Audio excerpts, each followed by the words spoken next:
बच्चों, मैं अफसर खान गुरुकुल विद्यापीठ से। आज मैं आपको क्लास 10th का टॉपिक है विनिर्माण उद्योग, एसएसटी का है। उसमें हम बात करेंगे आज एल्यूमिनियम स्मेल्टिंग, मतलब किस तरह से एल्यूमिनियम को लोग गलाते हैं और बनाते हैं, उससे हम लोग बात करेंगे। चलिए रीडिंग बाय रीडिंग समझते हैं। भारत में एल्यूमिनियम प्रगलन दूसरा सर्वाधिक महत्वपूर्ण धातु शोधन उद्योग है। देखिए, जो विश्व में जो दूसरा मतलब गलाया जाता है हमारे एल्यूमिनियम को, तो दूसरा शोधन उद्योग है। ठीक है, शोधन कार्यशाला यहाँ पे हमारे यहाँ पे फैक्ट्री है, बहुत बड़ी फैक्ट्री है। ये हल्का जंग अवरोधी, उष्मा का सुचालक, लचीला तथा अन्य धातुओं के मिश्रण से अधिक कठोर बनाया जा सकता है। देखिए इसकी खासियत क्या है। एल्यूमिनियम हल्का होता है, इसमें जंग नहीं लगता है और गुड कंडक्टर ऑफ इलेक्ट्रिसिटी है। ये लचीला, देखना टूट सकता है ये ना एल्यूमिनियम। ठीक है, और इसमें दूसरे जो धातु हैं, जो इसमें दूसरे मेटल है, अगर इसमें मिक्स कर दिया जाए तो ये बहुत ही अच्छा खासा कठोर, मतलब बहुत तगड़ा बन सकता है ये। हवाई जहाज़ बनाने में, बर्तन तथा तार बनाने में इसका प्रयोग किया जाता है। देखिए जो हवाई जहाज़ बनता है, क्योंकि हल्का भी होता है, आराम से बनता है अच्छे से, बर्तन बनाने के लिए भी, तार बनाने के लिए भी इसका किया जाता है। कई उद्योगों में इसका महत्व इस्पात, तांबा, जस्ता व शीशे के विकल्प के रूप में प्रयुक्त होने से बढ़ा है। देखिए जहाँ इस्पात नहीं मिलता, तांबा जस्ता कम मात्रा में होता है, तो वहाँ एल्यूमिनियम का भी प्रयोग कर लेते हैं। देश के एल्यूमिनियम प्रगलन संयंत्र उड़ीसा, पश्चिम बंगाल, केरल, उत्तर प्रदेश, छत्तीसगढ़, महाराष्ट्र व तमिलनाडु राज्यों में स्थित है। ठीक है, ये वहाँ पे आपको मिलेंगे जहाँ प्रगलन मतलब जहाँ इसको गलाया जाता है और बनाया जाता है। अब प्रगाल को स्मेल्टर्स मतलब क्या होता है, जो इसको गलाते हैं मजदूर लोग, उसको बोलते हैं स्मेल्टर्स। में बॉक्साइट कच्चे पदार्थ के रूप में जो भारी गरल की चट्टान प्रयोग किया जाता है। ठीक है, देख सकते हैं आप लोग, ये चार्ट क्या है, चार्ट देख लेंगे आप लोग। ठीक है, अब रसायन उद्योग देखते हैं हम लोग।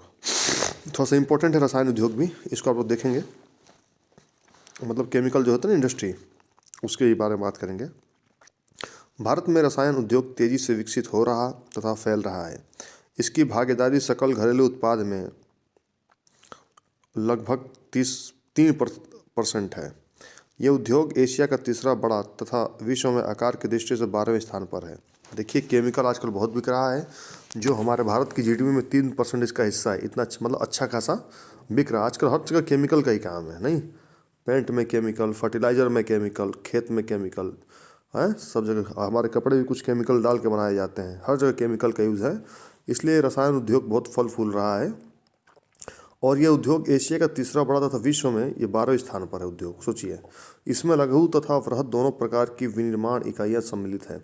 इसमें छोटे और बड़े उद्योग दोनों ही इसमें आते हैं। ठीक है, अकार्बनिक और कार्बनिक दोनों क्षेत्रों में तीव्र वृद्धि दर्ज की गई है। ठीक है, ऑर्गेनिक और इनऑर्गेनिक। ठीक है,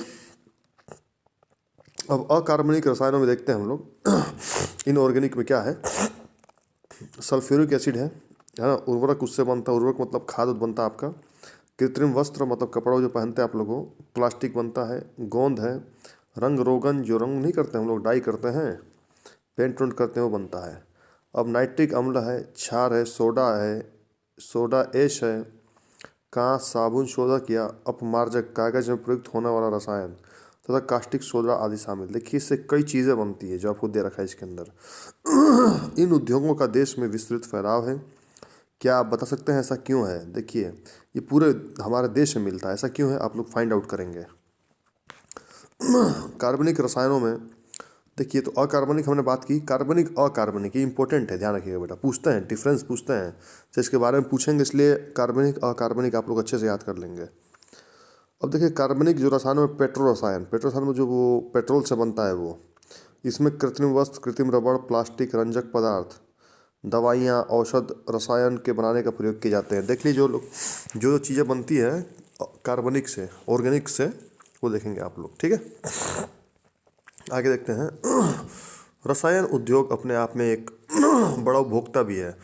मतलब बड़ा उपभोक्ता मतलब अपने आप में उपयोग भी बहुत ज़्यादा हो जाता है ये।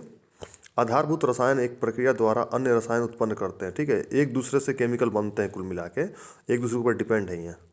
एक केमिकल से दूसरा केमिकल बनता है, दूसरे से तीसरा बनता है, ऐसे। चलिए, उर्वरक उद्योग। उर्वरक मतलब वो जो फर्टिलाइज़र नहीं हमारे यहाँ जो खेत में लोग छिड़कते हैं, अरे पेस्टिसाइड है, वीडिसाइड्स हैं, ये सब आप छिड़कते हैं ना, वही तो ये भी तो बनते ही हैं। उर्वरक उद्योग, नाइट्रोजनी उर्वरक मुख्यतः यूरिया, फास्फोरिक उर्वरक डीएपी, जो डीएपी खाद लेते हैं आप लोग, अमोनियम फास्फेट और मिश्रित उर्वरक जिसमें 3 मुख्य पोषक उर्वरक नाइट्रोजन, फास्फेट और पोटाश शामिल है। देखिए नाइट्रोजन इसलिए क्योंकि ये बहुत ज़्यादा मिट्टी को उर्वरक बनाता है, ठीक है। तो ये हमारे खाद में यूज़ होते हैं, ठीक है। हरित क्रांति के पश्चात यह उद्योग देश के अन्य भागों में फैल गया। गुजरात, तमिलनाडु, उत्तर प्रदेश, पंजाब और केरल राज्य कुल उर्वरक उत्पादन का लगभग 50% उत्पादन करते हैं। देखिए हमारा उत्तर प्रदेश भी भाई, इसमें 4-5-6 राज्य जो हैं आज भी ये जो उर्वरक उद्योग है ना, फर्टिलाइज़र इंडस्ट्री, ये बहुत ही ज़्यादा इसका क्योंकि अच्छी खेती होती है, इससे अच्छी फसल होती है। अन्य महत्वपूर्ण उत्पादक राज्य आंध्र प्रदेश, उड़ीसा, राजस्थान, बिहार, महाराष्ट्र, असम, पश्चिम बंगाल और भी कई सारे हैं, देख सकते हैं आप लोग उसमें। अब सीमेंट उद्योग, सीमेंट तो आपको मालूम है जो घर बनता है हमारा, ये घर, कारखाने, पुल, सड़कें, हवाई अड्डा, बांध, है ना, अन्य व्यापारिक प्रस्थानों के निर्माण में सीमेंट आवश्यक है। इस उद्योग को भारी व स्थूल कच्चे माल जैसे चूना, पत्थर, सिलिका, जिप्सम की आवश्यकता होती है। देखिए ये कैसे बनता है, चूना पत्थर से बनता है, सिलिका है, जिप्सम उससे बनता है। रेल परिवहन के अतिरिक्त इसमें कोयला तथा विद्युत ऊर्जा की भी आवश्यकता है, देख सकते हैं आप लोग, ठीक है। चलिए तो ये आपका आज यहीं लेक्चर में एंड करता हूँ, फिर कल देखते हैं आगे का पार्ट। Thank you.